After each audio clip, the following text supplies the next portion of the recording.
this is how to restring your guitar. So first thing I've done is I've taken off all the strings off this Les Paul. So I use a tool like this guy to do so. It has a wire cutter on the top. If you have an acoustic guitar, this pops out the little plastic nuts at the bottom of the bridge. And then this guy is a tuning peg winder right there. So that's usually my go-to, but you can do the same thing with pliers and your fingers. That's really the tools that you'll need is really just those two things. But this little thing makes it go a lot faster. So first things first, I've got my handy dandy pack of strings that are from D'Addario. These guys are cheap and that's why I like them. I'm notoriously try to go with inexpensive strings. I know that they can make quite a bit of a difference, but for me, I don't mind the way these sound at all, and spending, you know, $7 less per set of strings on the long term and with how many guitars I own just makes the most sense. So the other thing I like about D'Addario strings is they're very clear on what exactly each string means. These little things on the end are colors, and those colors are coordinated usually on the string pack to tell you exactly what string is which. Like so, I just ripped into the exact spot that would show you, but you can see the different colors and they coordinate to what string goes where. So anyway, now you know, but I like usually string from the inside out. So I usually go from the G and the D string. Start with the D string, and then don't judge me for using my mouth as a vice grip. So what I'm doing, this particular guitar, the way this bridge works, like SGs and Les Pauls, they're probably one of the easiest ones to be able to string, because like Stratocasters, you string in from the back, so you have to come in like this way. But with Les Pauls and SGs, whenever you see this type of a bridge that hooks around, and if this thing ever pops up, you just put it back on that. But the thing I like about these ones is it's just tension based. It's just really simple. I think it's like the best mechanism for having a bridge, personally, in my opinion.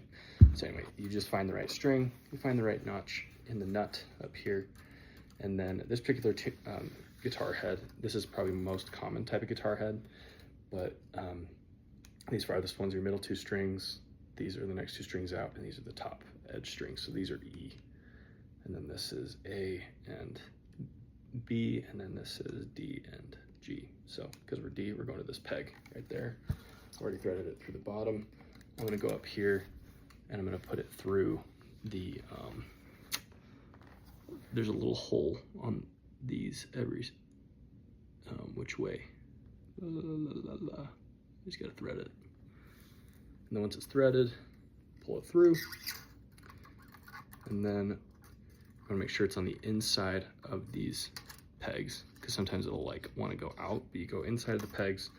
And then this is where you need to make sure that it's going to the correct bridge notch, which would be the third one over for this particular string. And then you give it just a little bit of tension, pull back just a little bit, make sure it's going on the right notch, which is the third one over. Take our little multi-tool, come over here, and we're gonna tighten so that the string is going outward, like inside out. So it comes up this way. It goes up and out. So for this D string, it's coming up and winding in this direction. If it was going this way, it'd wind this direction. So these three wind the opposite of these ones. But the string's going up, and I'm just tightening as we go. And because this bridge is like so, I don't have to worry about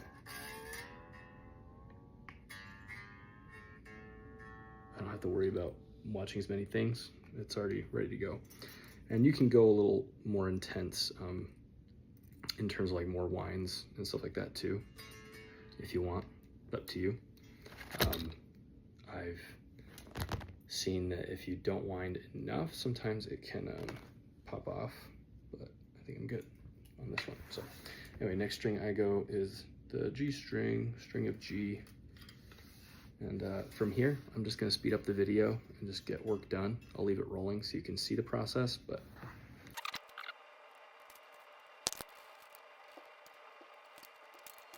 you do this enough times, and I don't think I've ever come close to how many times guitar techs do this on a regular basis, like guys who are on the road with bands, like a lot of bands that are playing all the time.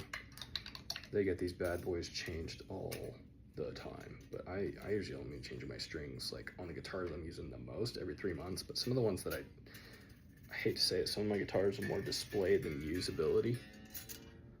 Like I have a Rickenbacker, love it, but I don't think I've made a video with it.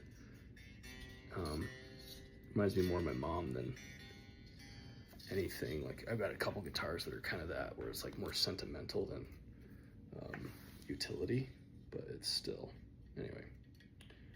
So last one here, little E string.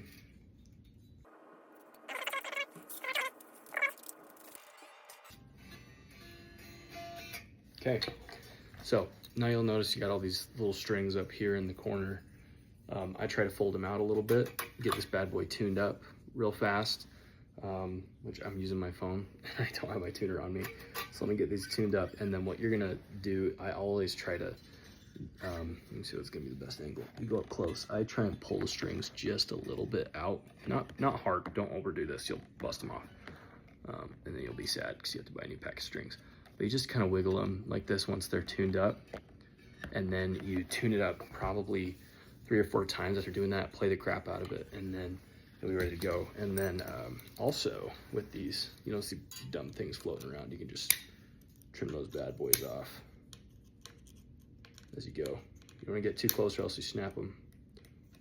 But that right there is how you restring a guitar. So best of luck.